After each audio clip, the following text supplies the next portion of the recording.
Hi friends, எல்லோரும் எப்படி இருக்கீங்க? 2 வாரம் ஆகுது நம்ம சேனலில் வீடியோஸ் போட்டு. காரணம், உடம்பு சரியில்லைன்னா என்னால் எதுவுமே பண்ண முடியாது. ஆல்ரெடி நான் உங்ககிட்ட சொல்லியிருக்கேன். பிளட் பாயிண்ட் கம்மியாக இருந்துச்சுன்னு நான் போயிட்டு ட்ரிப்ஸ் 2 டைம் போட்டிருந்தேன். அப்போவே நான் சொல்லியிருந்தேன், உடம்பு சரியில்லைனா என்னால் வீடியோஸ் கண்டினியூவாக போட முடியாதுன்னு நான் சொல்லியிருந்தேன். அதே தான் இப்போது உடம்பு சரியில்லாமல் இருக்கிறதுனால தான் என்னால் வீடியோஸ் கொடுக்க முடியல. ஏன்னா நானே வீடியோ எடுக்கணும், திரும்ப நானே எடிட் பண்ணணும், நானே அப்லோட் பண்ணணுங்கிறதுனால கரெக்டாக என்னால் அதில் ஃபோக்கஸ் பண்ண முடியல. அதனால தான் 2 வீக்ஸ் வீடியோஸ் வரல. தீபாவளி வரைக்கும் நான் வீடியோஸ் போட்டிருந்தேன். தீபாவளி மறுநாள் வரைக்கும் நான் வீடியோஸ் போட்டிருந்தேன். அதுக்கப்புறம் ஒரு 2 வாரம் நான் போடலை. புதுசாக இப்போ என் உடம்புக்கு என்ன ஆயிடுச்சுன்னு பார்த்தீங்கன்னா, தலைவலி உருவாகிடுச்சு. அந்த தலைவலி வந்துடுச்சுன்னா 1 டே இல்லைனா 2 டேஸ்க்கு அந்த தலைவலி போகவே போகாது. அந்த தலைவலிக்கும் போது வாமிட் அதிகமாக இருக்கும், மயக்கமும் அதிகமாக இருக்கும். அது மைக்ரேன் தலைவலின்னு சொல்லுவாங்க. அந்த தலைவலி வர்றதுக்கு காரணம் பார்த்தீங்கன்னா, மொபைலில் நம்ம அடிக்டாக இருக்கிறது தான். மொபைலில் பார்த்தீங்கன்னா எனக்கு full and full YouTube run பண்ணுறது நம்ம பிரெயினுக்கு தான் ஒர்க்கு. நான் ஒரு 2 இயர்ஸாக வீடியோஸ் போட்டுட்ருக்கேன். எடிட் பண்ணுறதா இருக்கட்டும், ஷூட் பண்ணுறது, அப்லோட் பண்ணுறது, பார்க்குறது எல்லாமே நான் ஒரு 2 வருஷமாக பண்ணிகிட்ருக்கேன். அதோடைய எஃபெக்ட் பார்த்தீங்கன்னா இப்போ தான் என்னை தாக்கியிருக்கு.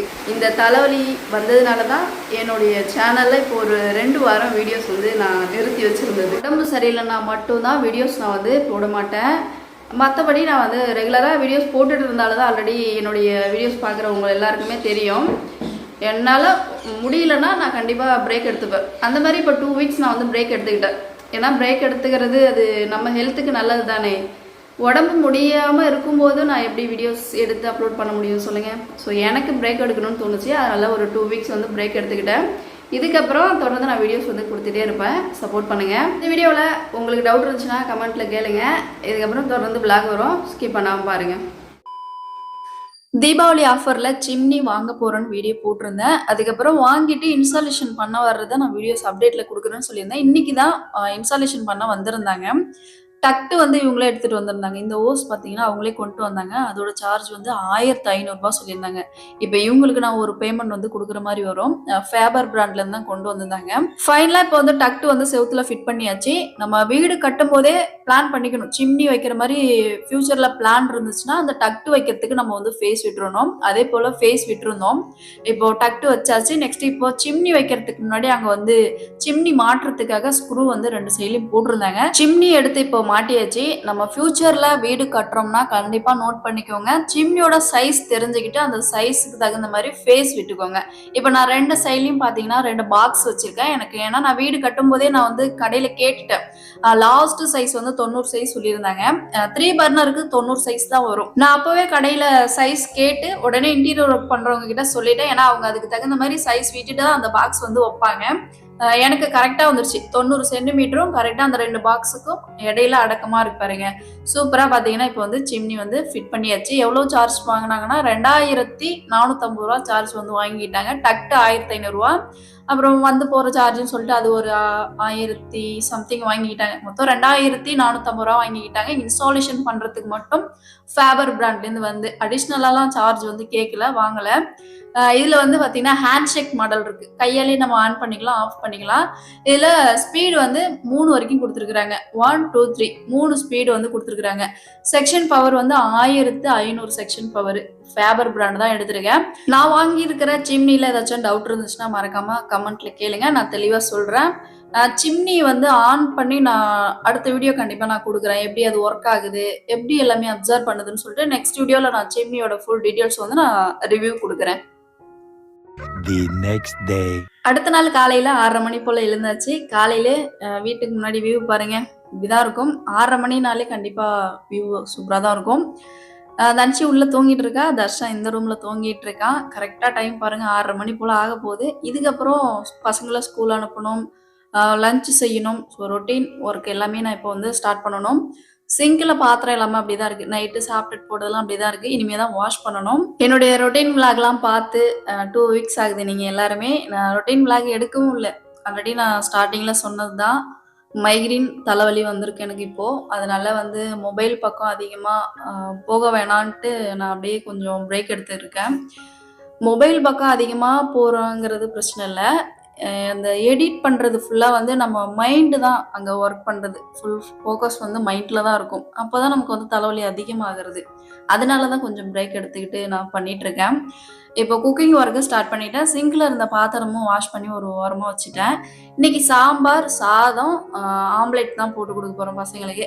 சாம்பார் வைக்கிறதுக்காக காய்கறி எல்லாமே எடுத்து வச்சிருக்கிறேன். அதை இப்போ சரியா கட் பண்ணி ரெடி பண்ணணும். ஒரு பக்கம் பருப்பு வெந்துட்டு இருக்கு, பால் வச்சிருக்கேன் காஃபி போடுறதுக்காக. ஒரு பக்கம் சாதம் வெந்துட்டு இருக்கு. சிம்னி வச்சதுக்கு அப்புறம் கிச்சனே பார்த்தீங்கன்னா கொஞ்சம் இன்னும் லுக்கு கொஞ்சம் அதிகமா கொடுக்குற மாதிரி இருக்கும். ஏன்னா சமைக்கிற அந்த ஹீட்டு எப்படி சொல்றது, அந்த அப்சர்வ் பண்ணுது அந்த மிஷின் வந்து இங்க இருக்கிற அந்த ஆவியெல்லாம் அப்சர்வ் பண்ணி மிஷின்குள்ள எடுத்துட்டு இருக்கு. அந்த சவுண்ட் வந்து கேட்டுட்டே இருக்கும். மிஷின் ஆன்ல இருக்கிற சவுண்ட் பார்த்தீங்கன்னா எப்பவுமே இருக்கும் ஸ்லோவா. ஒரு மிஷின் இங்க நம்ம வச்சிருக்கோங்கிறது அந்த சவுண்டு வரும்போது தான் நமக்கு தெரியும். பாப்பா வந்து இப்போ ஹோம்ஒர்க் பண்ணிட்டு இருக்கா. காலையில எழுந்ததுமே நான் காஃபி சாப்பிட்டுட்டு திரும்ப வந்து கிச்சனுக்கு வந்து காய்கறி எல்லாம் கட் பண்ணி வச்சிட்டேன். இதுக்கப்புறம் சாம்பார் வந்து கூட்டி வச்சிடணும். ஆம்லேட் போடுறதுக்கு நான் ரெடி பண்ணணும். எப்பயுமே வெங்காயம், தக்காளி, கத்திரிக்காய் இது 3மே நான் உப்பு போட்டு 2 கரண்டி எண்ணெய் ஊற்றி அதை நான் வதக்கிடுவேன். மாங்காய் கட் பண்ணி வச்சிருக்கிறேன். தண்ணியில கொஞ்சம் காய்கறி எல்லாம் கட் பண்ணி போட்டிருக்கேன். கூட்டி வச்சதுக்கு அப்புறம் இந்த காயெல்லாம் ஒண்ணா எடுத்து சேர்த்துப்பேன்.